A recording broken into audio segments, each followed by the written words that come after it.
안녕하십니까. 저는 이번에 경기에 합격하게 되었습니다. 운 좋게 이 자리에 올 수 있게 되어 정말 영광이라고 생각합니다.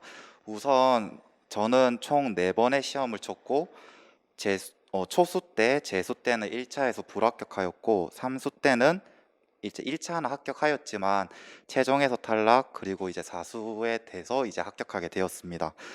선생님들마다 저마다 허용된 시간과 스케줄이 다 다르고 합격하신 선생님들마다 월별 계획이 다 다를 것 같습니다. 저 또한 합격 수기에 월별로 어떻게 공부했는지 내용은 그냥 편안하게 읽어보시면서 참고하시면 좋을 것 같고, 저는 선생님들께 꼭 추천해주고 싶은 4가지 내용 정도만 이 시간에 말씀드리고자 합니다. 첫째, 저는 선생님들이 공부의 밀도를 좀 높이셨으면 좋겠습니다. 이 말은 공부를 하실 때 선생님들이 가장 약한 부분에 많은 시간을 투자하셨으면 좋겠습니다. 지금 이제 1, 2월 기본 이론 강의가 거의 마무리된 걸로 알고 있는데, 이제 강의를 들으시면서 가장 어렵게 느껴지거나 혹은 이해가 되지 않았던 특강 영역들이 많지는 않고 있으실 겁니다. 저 또한 그런 부분들이 공부를 하면서 참 재미를 느끼기 어려웠던 것 같습니다. 그 결과 항상 좋아하는 영역들만 열심히 하였고 암기, 인출을 하였지만 싫어하는 영역들은 어, 미루면서도 나는 잘하고 있다. 하루하루 공부를 열심히 했다며 착각했던 적이 있습니다. 이러한 부분들이 길어지면서 어느덧 그 영역들이 제 약점들이 되었고 시험장에서 그 차이가 매번 저를 불합의 길로 이끌었던 것 같습니다. 그렇기 때문에 시간이 많은 지금 선생님들께서 어려워하시는 영역들을 많은 시간을 투자하셔서 그 영역들을 강점으로 삼을 수 있는 기회를 가지셨으면 좋겠습니다. 항상 시험은 야속하게도 저희가 열심히 공부하지 않았던 부분에 많이 나왔던 것 같기 때문입니다. 여러분 선생님들이 어려우시면 다른 선생님들께도 똑같이 느끼실 거기 때문에 그런 부분들을 집중적으로 학습하게 된다면 아마 시험에 준비하는 데 있어서 완성도가 더욱 높아질 것 같습니다. 저 또한 전환교육이나 건강장애 같은 경우 시간이 넉넉할 때는 금방 할 수 있었겠지만 미루다가 결국 시험 날짜 막 하루 전에 괜히 시험 쳐야 되는데 새벽 1시까지 막 나올 것 같아서 붙잡았고 나중에서 그냥 되겠지 하는 마음으로 참 들어갔던 것 같습니다. 그래서 적어도 저는 특학을 준비하는 데 있어서 나는 그냥 어떤 영역은 그냥 버렸어. 이러한 상황이 나타나지 않으셨으면 좋겠습니다. 그렇기 때문에 가장 취약하다고 생각하시는 영역들, 잘 보지 않은 영역들을 지금 시간이 많은 초중반에 확실히 잡으신다면 공부의 효율이 더욱 좋아질 것 같습니다. 둘째, 누적해서 공부하는 것입니다. 저는 특학 영역들이 많다 보니 분명 열심히 외웠지만 2, 3주가 지나면 하나도 기억나지 않는 경우가 굉장히 많았습니다.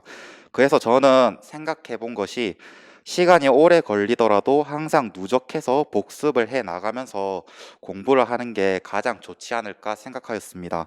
예를 들어 1주차는 정서행동과 자폐, 2주차는 지적, 3주차는 행동수정 같은 경우에는 저는 일주일 동안 정서행동과 자폐를 공부한 후에 이제 그 다음 주에 공부할 때는 지적장애를 공부하기 전 1주차 내용을 항상 복습을 한 후 지적장애를 공부하였습니다. 그리고 3주차 때는 이제 1, 2주차 지적장애, 자폐, 정서행동을 공부한 후에 이제 행동수정을 이제 공부하였습니다. 이러한 방법으로 저는 지난주에 했던 내용들을 누적해서 복습하면서 장기 기억으로 이어져 나가게 하기 위해 많은 노력을 하였습니다. 이게 시간이 점차 지나면 복습을 하는데 그만큼 오랜 시간이 걸리시겠지만 1, 2, 3주차 동안의 그런 초반부 영역들은 이미 선생님들이 엄청난 경지에 도달하셨기 때문에 복습하는 데 시간이 줄어들고 오랫동안 기억에 남을 것입니다. 이제 천재도 노력하는 사람을 이길 수 없다라는 말이 있지 않습니까? 그렇기 때문에 저는 이 방법으로 효과가 굉장히 많았기 때문에 선생님들에게 꼭 추천해 드리고 싶습니다. 실제로 뭐 학습 장애라든지 좀 상권에 있었던 영역들은 시간이 지나가게 되면서 뭐랄까 이제 보통 우리가 일주에 한 영역에서 두 영역 공부하고 한 바퀴가 이제 지나 보면은 거의 2달이 지나고 나서 다시 처음으로 돌아오는 경우가 많습니다. 하지만 이렇게 공부를 하게 된다면 이미 앞에 배웠던 내용들을 막 6번, 7번, 8번 이렇게 해독한 그런 결과가 나타나기 때문에 좀 더 빠르게 효율적으로 시간을 나중 가서는 가장 아낄 수 있는 최선의 방법이라고 생각합니다. 그리고 셋째, 교육학은 정말 항상 꾸준히 하셨으면 좋겠습니다. 저는 경험을 말씀드리자면 이제 시험을 치기 10일 전에 스터디하는 선생님께 이제 시험을 이제 10일 남았는데 5일 정도 내가 교육학을 하겠다. 이게 합격할 수 있겠습니까? 이렇게 물어본 적이 있습니다. 근데 이게 5일 만에 끝낼 수 있는 시험 공부였으면 이렇게 시간이 많이 남은 8개월이 남은 시간 동안에 분명 끝낼 수 있었을 텐데 왜 나는 5일 동안 지금 이거를 하고자 하는가 하는 그런 좀 자괴감에 빠졌던 경험이 있습니다. 그리고 전 삼수 시절 최종에서 소수점으로 탈락하였습니다. 이때 가장 뼈아팠던 게 교육학을 좀 더 열심히 하였으면 어땠을까라는 생각이 너무나도 들었습니다. 여기서 1점만 더 높았다라면 하는 마음 때문에 저는 그래서 사수 때 더욱 신경 써서 공부를 하였습니다. 좀 내용이 교육학은 강범위하기 때문에 저는 구평의 교수님이 추천해 주시는 그런 중요하다고 여기는 부분들은 모두 체크하여서 공부하였고 또 주변에서 이제 그런 추가적으로 스터디를 통해 다른 부분들을 보완해가는 방식으로 교육학을 공부했습니다. 특히 교육학도 누적해서 공부하시는 것을 추천드리며 시간이 부족하시다면 상반기에는 키워드 위주로 이후 하반기 때는 더욱 확장하는 방식으로 하셨으면 좋겠습니다. 그리고 교육학이 정말 재수 N수생 선생님들께서도 많이 경험하셨지만 정말 나중 가서 이것을 잡으려고 한다면 좀 시간이 많이 오래 걸리기 때문에 정말 꼭 상반기 때 미리 조금 학습하셔서 저와 같은 그런 막 괜히 1, 2점 때문에 떨어졌다라는 그런 상황이 발생하지 않으셨으면 좋겠습니다. 그리고 저는 꼭 이 시험을 준비하면서 선생님들께 꼭 해주고 싶었던 이야기인데요. 주변 사람들을 좀 잘 챙기고 자신의 건강 또한 챙기셨으면 좋겠습니다. 이 시험이란 게 참 준비를 하면서 많이들 예민해지시고 사소한 것에도 정말 짜증을 많이 내는 모습을 보았고 저 또한 그랬습니다.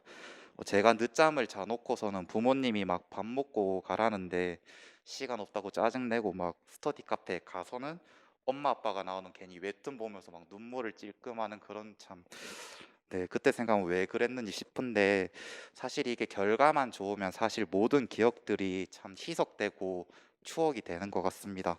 그렇기 때문에 이왕 그래도 준비하는 거 항상 사람들에게 웃고 대면대면하게 이 과정을 좀 즐겁게 보내셨으면 합니다. 그리고 네, 건강을 챙기셨으면 하는데 이게 제가 팩트 체크는 하지 못했지만 어떤 선생님께서 합격은 하셨는데 이제 공부하실 때 되게 자세가 안 좋으셨대요. 그래서 이제 막 신체 변화가 결국엔 나타나셨고 많이 아프셨다고 하는데 이게 좀 여러분들이 하고자 하는 공부란 게 여러분들이 생각하는 것보다 엄청나게 위험한 행위예요. 그래서 이게 좀 건강하게끔 공부를 하셨으면 좋겠습니다. 참 이게 시험이란 게 그 자리에 가셔서 또 제가 좀 경험했던 걸 얘기해 드리고자 한다면 시험 문제가 쉬울 때도 있고 어려울 때도 분명 있을 거예요. 저는 재수 시절 때 좀 시험 난이도가 되게 극악이었던 적이 있었는데 이때 제가 막 전공 문제를 풀면서 너무 어려워서 결국엔 포기하고 아 그냥 1년 더 하자 약간 이렇게 자포자기로 시험을 쳤었던 적이 있습니다. 근데 사실 여러분 선생님들께서 시험이 어려우면은 주변 선생님들께도 분명히 똑같이 어려울 것입니다. 그렇기 때문에 그때 더욱 집중하고 1점이라도 더 얻겠다라는 그런 투지를 가지시고 시험에 임하시게 된다면 어쩔 수 없이 경쟁이다 보니까 조금 더 나은 결과가 나타나지 않을까 싶습니다. 그래서 저는 꼭 말씀드리고 싶은 게 참 시험이 1년 동안 되게 긴 시간이지만 끝까지 포기하지 않고 자신을 다잡아 가면서 이 시험을 마무리하셨으면 좋겠습니다. 네, 이상입니다.